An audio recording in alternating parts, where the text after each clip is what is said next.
তিনি তেওঁলোকৰ বা সমস্ত জগতৰ 84 লক্ষ জনীক ৰক্ষা কৰা পালন কৰা কৰ্মটো সাধন হ'ব। কাৰণ চক্ৰকাৰী গোটেই জীৱ জগত প্ৰভু ভগৱন্তী সংসাৰত ভ্ৰমণ কৰাই আছে। ইটো জীৱৰ পৰা সিটো জীৱ, সিটো জীৱৰ পৰা সিটো জীৱ, আৰু সৰ্বশেষত মনুষ্য জীৱলৈ ৰূপান্তৰিত কৰি সংসাৰৰ পৰা তেওঁলোকক মুক্ত কৰিবৰ কাৰণে ব্যৱস্থা কৰে। কিন্তু এই মনুষ্য জীৱন লাভ কৰি যদি কোনোবাই মনুষ্য জীৱন যদি সাৰ্থক কৰিব নোৱাৰে, মনুষ্য জীৱন লাভ কৰি যদি দেৱতা হ'ব নোৱাৰে, যদি ঈশ্বৰ হ'ব নোৱাৰে, যদি ভকত হ'ব নোৱাৰে, তেতিয়াহ'লে সেইজনে পুনৰ আৰু মনুষ্য শৰীৰ ত্যাগ কৰাৰ পিছত আকৌ সংসাৰ চক্ৰত গোটেই জীৱ জগতত পৰিভ্ৰমণ কৰিব লাগিব। সেইকাৰণে প্ৰভু ভগৱন্তে সমস্ত জীৱক ৰক্ষা কৰাৰ পৰিৱৰ্তে মনুষ্যক ৰক্ষা কৰাৰ চলেৰেহে তেওঁ লীলাবিলাক কৰি আছে।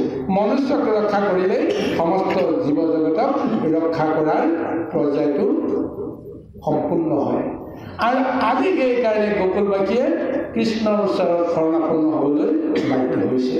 আৰু কৃষ্ণই প্ৰতিটো পদে পদে তেওঁ অন্তৰ্যামী ৰূপে প্ৰতিটো পদে পদে তেওঁ এটা নিৰ্দিষ্ট সময়লৈকে মনুষ্যসকলক পৰীক্ষা কৰি, পৰীক্ষাৰ জৰিয়তে মন বুদ্ধি শুদ্ধি কৰিবৰ কাৰণে তেওঁ এটা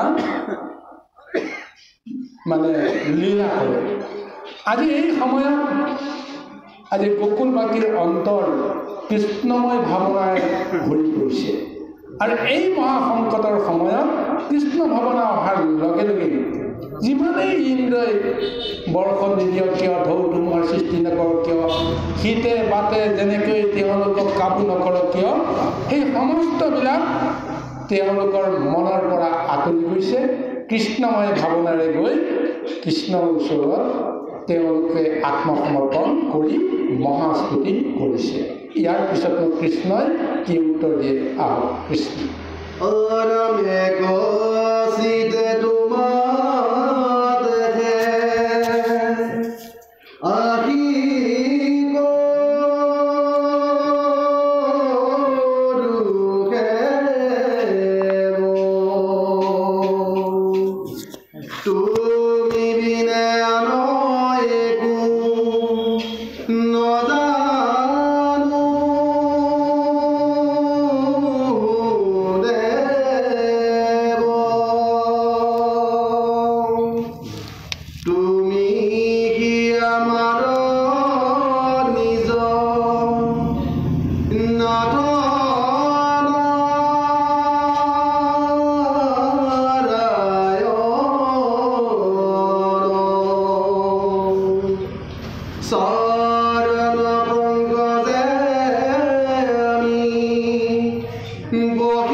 Kora jante rakha jiu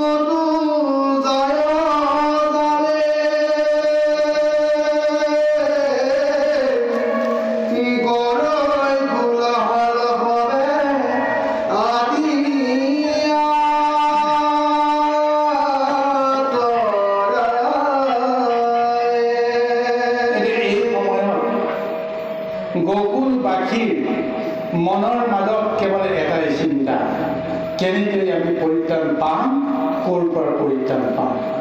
এইখিনি সময়ত তেওঁলোকৰ বিষয়ৰ ভাৱনা নাইকিয়া হৈ গ'ল। পোৱা নোপোৱাৰ অংকবিলাক, বিষয়ৰ কৰ্মবিলাকৰ চিন্তা মনৰ ভিতৰত নাইকিয়া হৈ গ'ল।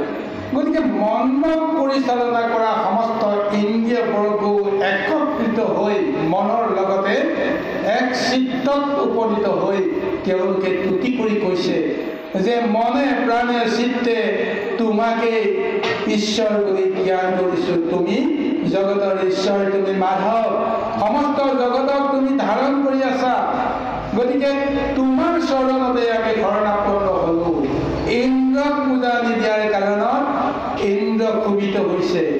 ক্ষোভিত হোৱাৰ ফলত এতিয়া তেওঁ আমাক যিটো দুৰ্যোগ ভোগায়, তেওঁৰ নিজৰ যিটো অভিসন্ধি অকুপ তেওঁ ঘটাইছে, তাৰ পৰা আমি যেন পৰিত্ৰাণ পাব পাৰোঁ, তোমাৰ বাহিৰে আৰু বেলেগ কোনো আমাৰ উপায় নাই। গতিকে সেইকাৰণে কৈছে যে কৰা পৰিত্ৰাণ প্ৰাণ আমাৰ মাধৱ, তুমি কি ব্ৰজৰ প্ৰভু পৰম বান্ধৱ।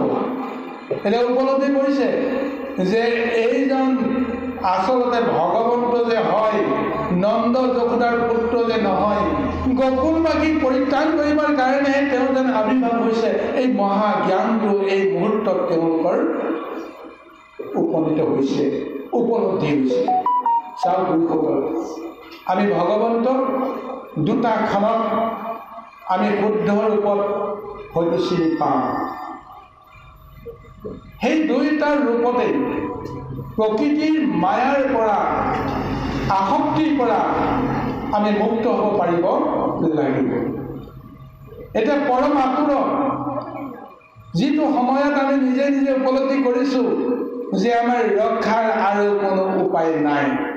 গতিকে এনেকুৱা এটা সময়ত নিজৰ যিটো অহংকাৰ, মন বুদ্ধি সমস্তবিলাক একত্ৰিত হৈ এজনকেই যদি উপলব্ধ কৰে, তেতিয়াহ'লে এই ক্ষণত অতি আতুৰতো তেওঁ কৰিব পাৰিব। যদি এই যাক উপলব্ধ কৰে, এইজন যদি সৰ্বশক্তিমন্ত, সমস্ত জগতক যিজনে সৃষ্টি কৰিছে, পালন কৰিছে, সংহৰণ কৰিছে, পৰম পুৰুষজনক যদি আমি সেই আতুৰৰ সময়ত যদি আমি স্মৰণ কৰিব পাৰোঁ, ধ্যান কৰিব পাৰোঁ, তেতিয়াও আমি ৰক্ষা কৰিব পাৰোঁ। আৰু অন্যটো সত্যত মায়া প্ৰকৃতি সমস্ত অসাৰ বুলি জ্ঞান কৰি যদি আমি সন্ন্যাস ধৰ্ম যদি আমি ল'ব পাৰোঁ, বৈৰাগ্য ভাৱনা আমি ল'ব পাৰোঁ, জ্ঞান বুদ্ধি যদি আমি শুদ্ধভাৱে আমি লৈ এই সাংসাৰিক সমস্ত বিষয় বাসনাই যে আমাক ৰক্ষা কৰিব নোৱাৰে, এনেকুৱা পবিত্ৰ ধাৰণা যদি আমি ল'ব পাৰোঁ, তেতিয়াও আমি ৰক্ষা কৰিম। গতিকে এই দুটা ব্যৱস্থাৰ মাজেৰে আমি ভগৱন্তৰ কৃপা পাব পাৰোঁ। আৰু আজি গকুলবাসীয়ে চৰম আতুৰ, তেওঁলোকৰ মনত বৈৰাগ্য ভাৱনা নাই, সম্পদৰ ওপৰত আকাংক্ষা আছে। আৰু এইকাৰণে তেওঁলোকে জীয়াই থাকিব বিচাৰিছে। কিন্তু কোনে জীয়াই থাকিব? যিজনক সাৰথি কৰিলে সমস্ত জগতৰ সমস্ত শক্তি প্ৰদানত হৈ পৰিব পাৰে, সৰ্বশক্তিমন্তজনৰ ওচৰতে যদি আমি শৰণাপন্ন হ'ব পাৰোঁ, তেতিয়াহে আমাৰ মনৰ সমস্ত বাঞ্ছা হৈ পূৰণ হ'ব। আৰু আজি এনেদৰে তেওঁলোকে অতি আতুৰত এতিয়া ভগৱন্তক তুতি কৰি কৈছে যে মুখভংগ খঙে ইন্দ্ৰদেৱে বৰি খয়, ঘূৰকিনা বৃষ্টি বাদে মিলাৱে প্ৰলয়, কৰা জানতে ৰক্ষা জিও নতু যাই যাবে, কলৈ কোলাহল হবে আদি আত্মৰাৱে। এটি কৃষ্ণৰ ওচৰত সমস্তবিলাকে অতি আত্মৰাৱে কোলাহল কৰি আছে যে ৰক্ষা কৰক, ৰক্ষা কৰক, ৰক্ষা কৰক। কৃষ্ণৰ অবিহনে যেন এই জগতৰ কোনো নাই। চাওক, সাধাৰণ 5 বছৰীয়া শিশু এটা আজি আবল বৃদ্ধ বনিতা যিমান বয়সৰ যিমান শক্তিমন্ত লোকে নাথাকক কিয়, সমস্তবিলাকে আজি পদানত হৈছে। কাৰণ তেওঁলোকৰ আত্মজ্ঞানে এই পৰ্যায়লৈকে উপলব্ধি কৰিছে যে এইজন যে প্ৰকৃততে মানুহ নহয়, এইজন যে প্ৰকৃততে ঈশ্বৰ।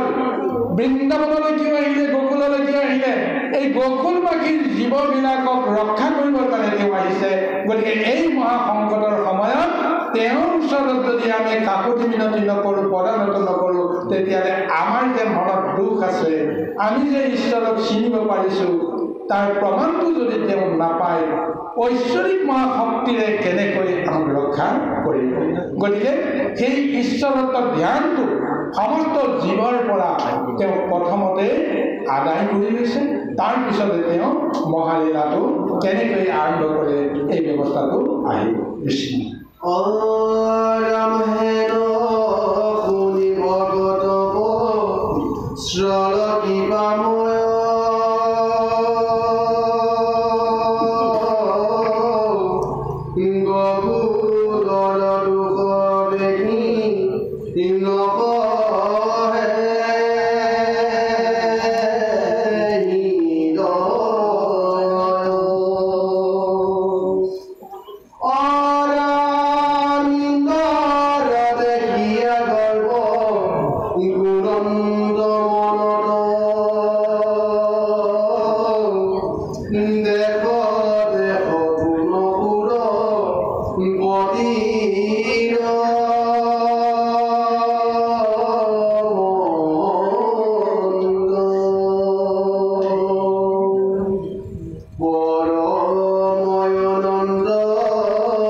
তেওঁলোকে যিহেতু মোক শৰণাপন্ন ল'লে গতিকে মই তেওঁলোকক নিশ্চয় ৰক্ষা কৰিব লাগিব। আৰু ইয়াৰ জৰিয়তে ইন্দ্ৰৰ যিটো মহাদৰ্প সমস্ত দিনে তেওঁলোকে দেখিছে, বুজাসকলে বুজিছে যে ইন্দ্ৰৰ কি হৈ গ'ল। কিছুদিনৰ আগতে স্বয়ং ব্ৰহ্মা মোহিত হৈ গৈছিল সেই কৃষ্ণৰ লীলা, যি কৃষ্ণ এতিয়া গোকুলত লীলা কৰি আছে। সেই গোকুলবাসীক এতিয়া মহা যিটো দুৰ্যোগ বা প্ৰলয় দি কাৰ লগত তেওঁ যুদ্ধ কৰিছে বোলে সেইজন কৃষ্ণৰ লগতে যুদ্ধ কৰিছে, যিজন কৃষ্ণৰ লগত কিছুদিনৰ আগতে ব্ৰহ্মাৰ যিটো অৱস্থা হৈছিল। আজি কি হ'ল? এই সমস্তবিলাক হয়তো সিদ্ধ মুনিসকলে তপস্বীসকলে হয়তো তেওঁলোকে ভাবি আচৰিত হৈছে। আৰু তাৰ কাৰণে কৃষ্ণই এতিয়া নিজে চিন্তা কৰিছে যে ইন্দ্ৰৰ যে প্ৰকৃততে যে বিষয়ৰ যে অহংকাৰ হৈছে, এই অহংকাৰটো নাশ কৰাৰ চলেৰে তেওঁৰ লগত মোৰ যিটো সম্বন্ধ, এই সম্বন্ধটো তেওঁ নিশ্চয় বুজি পাব লাগিব। সেইকাৰণে এনেকুৱা এক মহাশিক্ষা আজি এই ইন্দ্ৰক মই প্ৰদান কৰিম, যাৰ প্ৰদান কৰাৰ পিছত তেওঁলোকে ইন্দ্ৰৰ যিটো অৱস্থাটো দেখিব আৰু মোৰ যিটো মহাশক্তি মহালীলা, কোনেও ভাবিব নোৱাৰা এটা মহালীলা আজি জগতক দেখুৱাই গোকুলবাসীক মই ৰক্ষা কৰিব লাগিব। এনেকুৱা এক মহা সিদ্ধান্ত তেওঁ লৈছে। আৰু তাৰপিছত আহক পৰৱৰ্তী পদত কি লীলা তেওঁ আৰম্ভ কৰে।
যে মই মহালীলাৰে আজি দেৱতাসকলক দেখুৱাই দিম যে মই আচলতে কোন, মই কি কৰিব নোৱাৰো।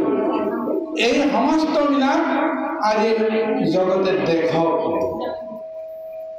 আৰু এই বুলি তেওঁ এক ভয়ংকৰ মূৰ্তি ধাৰণ কৰিলে চকুৰ প্ৰচাৰতে কোনো ক'বই নোৱাৰিলে তেওঁ একে হাতেৰে গোবৰ্ধন পৰ্বতক টানি উভালি পেলালে এখন হাতেৰে প্ৰথমতে উভালি এখন হাতেৰে উভালি লৈ বেং চকাটো যেনেকৈ আমি তুলি ধৰোঁ ঠিক তেনেকৈ এটা আঙুলিৰ মূৰত সেই গোবৰ্ধন পৰ্বতক তেওঁ তুলি ধৰি এতিয়া গকুলবাসী কৈছে হে পিতৃ মাতৃসকল আহা এতিয়া এই গোবৰ্ধনৰ গিৰি গহ্বৰৰ ভিতৰত তোমালোকে প্ৰৱেশ কৰা আৰু এই গিৰি গোবৰ্ধনৰ তলতে তোমালোকে নিজকে ৰক্ষা কৰা এই বুলি আজি সমস্তকে তেওঁ আহ্বান কৰিছে চাওক গুৰুসকল 7 বছৰীয়া এজন ল'ৰাই তেওঁ যে ঈশ্বৰ হয় এই মুহূৰ্তত জগতত তেওঁ দেখুৱাব লগা এটা অৱস্থালৈকে আহিছে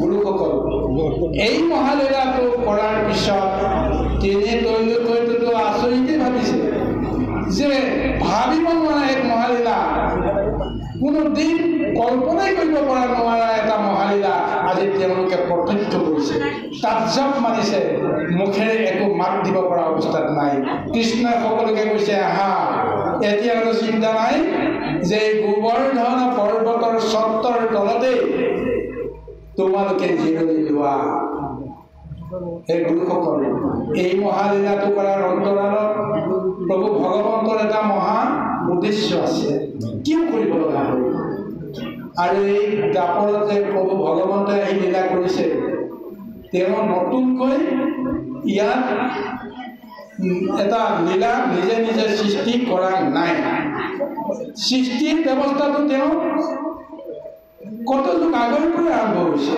সৃষ্টিৰ পাতনিৰ পৰাই তেওঁ এই যোজনাটো কৰিছে দাপৰত আহি তেওঁ কি কি কৰিব আৰু তাৰ কাৰণে তেওঁ বিভিন্ন সময়ত লীলা কৰি কাৰোবাক বাক্য দিছে কথা দিছে সেই অনুসাৰে তেওঁ দাপৰত আহি পূৰ্ণ লীলা কৰিবলৈ প্ৰযত্ন কৰিছে আজি গোবৰ্ধনক যে তেওঁ ধাৰণ কৰিব লগা হ'ল ইয়াৰ এটা কাহিনী আছে ভাগৱতত যদিও কাহিনীটো উল্লেখ কৰা নাই কিন্তু জগতৰ বাকী সমস্তই বুজিবই পৰা নাই যে কৃষ্ণই এনেকুৱা এটা মহালীলা কিয় কৰিব লগা হৈছে ইন্দ্ৰৰ মনত যদি তেওঁ শুভ চেতনাটো জগাই দিলাহেঁতেন যে তেওঁ যে ঈশ্বৰ হয় গতিকে তেওঁক পূজা কৰিলে মোকে পূজা কৰা হয় গতিকে এনেকুৱা ভাৱনা লোৱাহেঁতেনতো কোনো কাৰণতে ইন্দ্ৰই গোকুলবাসীকতো এনেকুৱা তাৰণা দিব লগা নহয় কিন্তু কৃষ্ণই এই মুহূৰ্তত সেই শুভ ভাৱনাটো নিদি বিষয়ৰ অহংকাৰ ভাৱনাটো জগাই তুলি তাৰ জৰিয়তে প্ৰভু ভগৱন্তে নিজৰ লীলাটো কৰি দেখুৱাইছে পূৰ্বতে যে তেতা যুগতে গিৰিৰাজ গোবৰ্ধনক এটা যে তেওঁ বাক্য দিব লগা হৈছিল এই বাক্যটো এতিয়া তেওঁ পালন কৰিব লাগিব গতিকে এই কথাটো আমি চমুকৈ বক্তব্য আমি আলোচনা কৰিম আৰু তাৰপিছতে বিশ্বৰ সময়ৰ প্ৰতি লক্ষ্য ৰাখি আমি আসনৰ পৰাও হয়তো বাহুতি ল'ব লাগিব আৰু কেইবাজনো ব্যাখ্যাচাৰ্য প্ৰভু আছে গতিকে সেইকাৰণে এই গিৰিৰাজ গোবৰ্ধনৰ লগত প্ৰভু ভগৱন্ত কৃষ্ণৰ পূৰ্বতে কিনো সম্বন্ধ আছিল তাৰ বিষয়ে অকণমান আমি আলোচনা কৰিব বিচাৰিছোঁ তেতা যুগত ৰামচন্দ্ৰই যেতিয়া সীতাক উদ্ধাৰ কৰিবৰ কাৰণে সেতু বান্ধিবলৈ প্ৰযত্ন কৰিছিল ইয়াৰ আগতে সেতু বন্ধাৰ আগমুহূৰ্তত তেওঁ কি কৰিলে সেইটো বেলেগ কথা কিন্তু সেতু বন্ধাৰ সময়ত সমস্ত জনকে সমস্ত জীৱকে ভালুক বানৰকে আদি কৰি সকলোকে তেওঁ আদেশ দিছিল যাৰ যেনেকুৱা শক্তি সেই শক্তিৰে সমস্ত সম্পদবিলাক আদি যেন সাগৰত পেলাই আৰু সাগৰত যেন সেতু বন্ধাৰ কৰ্মটো সাধন হয় খোজ কাঢ়িয়ে যেন সাগৰ পাৰ হৈ লংকাত প্ৰৱেশ কৰি সীতাক যেন উদ্ধাৰ কৰিব পাৰে তাৰ কাৰণে ৰামচন্দ্ৰই সকলোৰে যেতিয়া সহায় বিচাৰিলে আৰু মহাভক্ত হনুমন্তটো সকলো সময়তে তেওঁ প্ৰস্তুত থাকে আৰু সেই হনুমন্ত বিভিন্ন ঠাইৰে উৰা মাৰি শক্তি অনুসাৰে সৰু সৰু বা সৰু বৰ গিৰি সিংহ এই সমস্তবিলাক উভালি উভালি আনি তেওঁ সাগৰত পেলাই গৈছে। আৰু এনেদৰে তেওঁ কৰ্ম কৰিবলৈ যাওঁতে যেতিয়া গিৰিৰাজ হিমালয়ত উপস্থিত হ'ল, হিমালয়ৰ পৰাও যেতিয়া তেওঁ পাহাৰ খান্দিবলৈ আৰম্ভ কৰিলে, তেতিয়াই গিৰিৰাজ গোবৰ্ধনে হনুমন্তক বাধা দিছিল যে মোৰ বিনা অনুমতি ইয়াৰ এটা শিলাও তুমি চুব নোৱাৰিবা। যদি চুবলৈ যদি ইচ্ছা কৰা, দুঃসাহস কৰা, তেতিয়াহ'লে ভয়ংকৰ শাস্তিৰ সন্মুখীন হ'ব লাগিব বা মোৰ লগত তুমি যুদ্ধ দিব লাগিব। তাৰপিছত পৰম ৰাম ভক্ত হনুমন্তে কৰজোৰে তেওঁ প্ৰণিপাত কৰি বিনতি কৰিছিল যে হে গিৰিৰাজ, মই এনেই অহা নাই, প্ৰভু ভগৱন্তৰ ৰামচন্দ্ৰৰ শুভ কাৰ্য সাধনৰ কাৰণে মই আহিছোঁ। এতিয়া মই তোমাৰ ওচৰত এটাই প্ৰাৰ্থনা কৰিম যে তুমিও এই ৰাম কাৰ্যত তুমি যে সহায় কৰা। এইবুলি যেতিয়া গিৰিৰাজ গোবৰ্ধনক পূজা কৰিলে, তুতি কৰিলে, তেতিয়া গিৰিৰাজ গোবৰ্ধনে বুজি পালে সঁচাকৈ সেই ৰামচন্দ্ৰ কোন তেওঁ কিন্তু নজনা নহয়।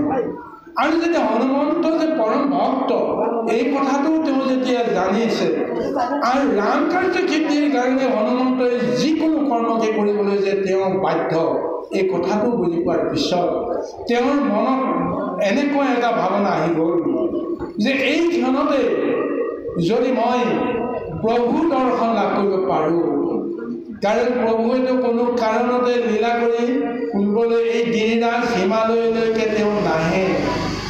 তেওঁ লীলাভূমি বেলেগ এটা পৰিসৰত বন্ধা হৈ আছে, কিন্তু সেই প্ৰভু ভগৱন্তকে মই বিচাৰিছোঁ। আৰু যদি আজি হনুমন্তৰ জৰিয়তে তেওঁক যদি মই দৰ্শন কৰিব পাৰোঁ, তেতিয়াহ'লে মোৰ কিমান সৌভাগ্য হ'ব।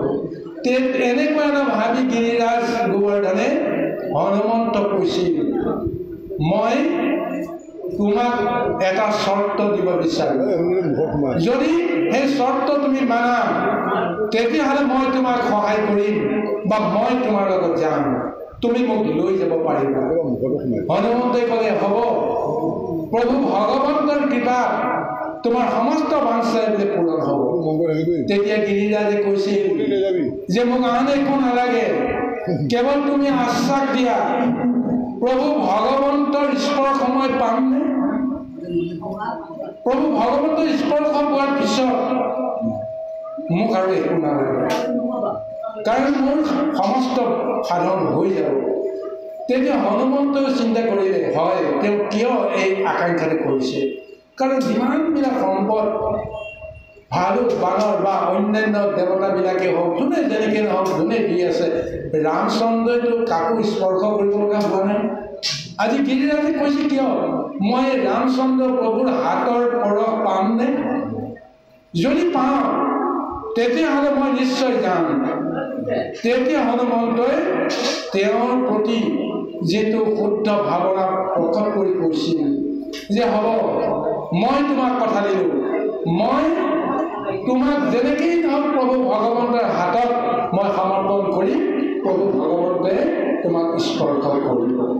এইবুলি যেতিয়া হনুমন্তই বাক্য দিলে, আনন্দ মনেৰে সেই গোবৰ্ধন পৰ্বত হনুমন্তৰ হাতৰ ওপৰত উঠি আনন্দ মনেৰে আহি আছে। প্ৰভু দৰ্শন হ'ব, ৰামচন্দ্ৰৰ স্পৰ্শন হ'ব আৰু মই মুক্ত হৈ যাম, মই ধন্য হৈ যাম। এনেকৈ আহোঁতে এটা সময়তো হনুমন্ত ৰৈ গ'ল। তেওঁ মাটিত নামি পৰিল। নামি পৰাৰ লগে লগে গিৰি গোবৰ্ধনে তেওঁ প্ৰশ্ন কৰিছে যে তুমি কিয় ৰ'লা? প্ৰভুৰ কাৰ্য সাধনৰ কাৰণে তুমি যিমান শিক্ষা কৰি তুমি যাব লাগে, তুমি ৰৈ গ'লা কিয়? তেতিয়া হনুমন্তে কাতৰলৈ কৰি সেই গোবৰ্ধনক কৈছে যে সেই গিৰিৰাজ, ইতিমধ্যে মই বাৰ্তা পাই গ'লোঁ, প্ৰভু ভগৱন্তৰ সেতু বন্ধনৰ কাম সমাপ্ত হৈ গৈছে। আৰু এই মুহূৰ্তত তেওঁ আজ্ঞা দিছে, যোনেই য'তে যি বস্তু আনিবলৈ গৈছিল সেই বস্তুবিলাক বা সম্পদৰ যে হানি নহয়, তাৰ কাৰণে য'তেই যি বস্তু যোনে যেনেকৈ লৈ আহিছে তাতেই তেওঁলোকে সেই সম্পদবিলাক তেওঁলোকে তাতে সংস্থাপন কৰক। এতিয়া হনুমন্তে কৈছে, এই গিৰিৰাজ, মই তোমাক এইখিনিৰ পৰা আৰু আগুৱাই লৈ যাব নোৱাৰিম, মই তোমাক ইয়াতে ৰাখি দিব লাগিব। তেতিয়া গিৰিৰাজ গোবৰ্ধনে কান্দি কান্দি তেওঁ কৈছিল, মই যিটো আশা কৰিছিলোঁ সেই আশাটো তেতিয়াহ'লে এই জন্মত মোৰ আৰু পূৰণ নহ'ব। গতিকে মোৰ দৰে আৰু নিষ্ফল কোন হ'ব পাৰে? এইবুলি যেতিয়া তেওঁ কান্দিছিল, হনুমন্তই তেওঁৰ কান্দোন শুনি দেখি, তেওঁৰ অৱস্থাটো দেখি পুনৰ তেওঁক বাক্য দিছে যে, গিৰিৰাজ, তুমি কোনো কাৰণতে ভয় কৰিব নালাগে, চিন্তা কৰিব নালাগে। কাৰণ প্ৰভুক মই যেনেকৈ বুজো, মই তোমাৰ কথা কোৱাৰ লগে লগে, তোমাৰ ভক্তি ভৰা ভাৱনাৰ কথাখিনি কোৱাৰ লগে লগে ভগৱন্তে ৰামচন্দ্ৰই নিশ্চয় তোমাক কিবা নহয় কিবা এটা কৃপা কৰিব। গতিকে এই সময়ত কেৱল তুমি ইয়াত অন্য কথা নাভাবি কেৱল তুমি তপস্যা কৰি থাকা। ৰামচন্দ্ৰ তুমি কেতিয়া তুমি সাক্ষাৎ পাবা, এই তপস্যাটো তুমি আৰম্ভ কৰাৰ বাহিৰে অন্য কোনো গত্যন্তৰ নাই। মই তোমাৰ বাৰ্তাটো ভগৱন্তৰ ৰামৰ আগত দিম আৰু ৰামচন্দ্ৰই নিশ্চয় কিবা এটা কৰ্ম কৰি তোমাৰ মনৰ আশা পূৰণ কৰিব। এইবুলি হনুমন্ত আহি ৰামচন্দ্ৰৰ আগত ক'লে। ৰামচন্দ্ৰৰ ওচৰত তেওঁ জানে, তথাপিও যেতিয়া হনুমন্তৰ পৰা শুনিলে, হনুমন্তৰ পৰা শুনাৰ পিছত তেওঁ হনুমন্তক বাক্য দিছে, হ'ব, তুমি যিহেতু তুমি কাৰোবাক মোৰ ভক্ত এজনক তুমি যে বাক্য দিলা, গতিকে মই তোমাৰ বাক্য ৰক্ষা কৰিম আৰু সেই গোবৰ্ধনক মই এদিন হ'লেও স্পৰ্শ কৰিম।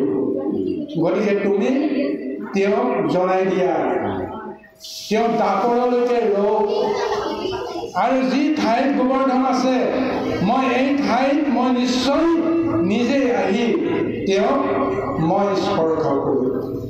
এয়াই হৈছে প্ৰভু ভগৱন্তৰ ৰহস্য। গতিকে চাওক, তেওঁ মথুৰাত জন্মগ্ৰহণ কৰিছে। ইচ্ছা কৰাহেঁতেন প্ৰভু ভগৱন্তে সেই মথুৰাতে থাকিয়ে তেওঁ সমস্ত জগততে লীলা কৰিব পাৰিলেহেঁতেন, কিন্তু মথুৰাত নাথাকি তেওঁ কিয় যমুনা নদী পাৰ হৈ গোকুলত প্ৰৱেশ কৰিলে? তাৰ কাৰণটো এইটোৱেই হৈছিল, তাত জন্ম হ'লে গুচি গ'লে তাত বিধি লিখনটো ক'ব পাৰিবনে? ব্যৱস্থাখিনি আমাৰ সেইখিনিয়ে। এইটো কাৰণে এই কাৰণে আমি অকণমান চমুকে গ্ৰন্থ সময়ৰ প্ৰতি লক্ষ্য ৰাখি বিষয়টো আমি আনিছোঁ যে প্ৰভু ভগৱন্তে এটা লীলা কৰিবৰ কাৰণে নিশ্চয় যমুনা নদী পাৰ হৈ বা কংসৰ কাৰাগাৰ বা মথুৰা ত্যাগ কৰি আহিব লগা হোৱা নাই। তাৰ ভিতৰত অন্যান্যবিলাকৰ মাজত এই গিৰি গোবৰ্ধনক সাক্ষাৎ কৰা, গিৰি গোবৰ্ধনক মুক্তি দিয়া, গিৰি গোবৰ্ধনক কৃপা কৰা, এই কথাখিনি তেওঁ যেতিয়া বান্ধ খাই আছে, গতিকে নিজকে নিজে সেই বান্ধৰ পৰা তেওঁলোকে উদ্ধাৰ কৰিব লাগিব। ভকতক উদ্ধাৰ কৰাৰ চলেৰে তেওঁ নিজৰ বাক্য ৰক্ষা কৰিব পাৰিব লাগিব। এই কাৰণে তেওঁ চৰম সিদ্ধান্ত লৈ তেওঁ লীলা কৰিবলৈ আহি কংসৰ নগৰ ত্যাগ কৰিব লগা হৈছে, পিতৃ মাতৃক ত্যাগ কৰিব লগা হৈছে। গতিকে সেই গুৰুসকল, এতিয়া আপুনি যিটো বিষয়ে আনিছে ৰহস্য পৰম ৰহস্য কথাবিলাক ইয়াৰ মাজতে সোমাই আছে, বিস্তৃতভাৱে